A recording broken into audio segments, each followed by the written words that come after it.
Welcome to the Salmon Runs YouTube. Enjoy the video. In this video, I will show you how to change your forward focus rear wiper. This is a simple maintenance task you can do yourself in just a few minutes. First, gather your new wiper blade and a small flathead screwdriver. Always ensure your vehicle is safely parked with the ignition off before starting any work. You'll find the rear wiper arm on the tailgate of your forward focus, ready for replacement. Now, let's remove the old blade. Carefully lift the wiper arm away from the rear window glass until it locks into its upright position.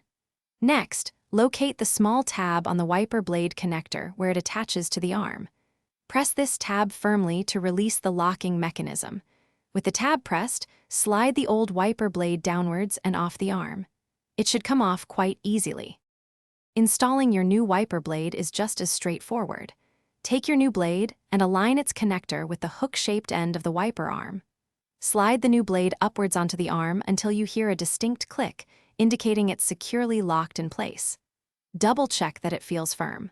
Finally, gently lower the entire wiper arm back down onto the rear window glass, ensuring it rests properly. To complete the process, it's time for a quick test. Turn on your vehicle's ignition and activate the rear wiper system. Observe the new blade's movement across the glass, ensuring it makes full and even contact, clearing water effectively. For optimal visibility and safety, remember to replace your rear wiper blade every 6 to 12 months, or about twice a year, depending on usage and weather conditions. Thanks for watching. Consider subscribing if we helped you.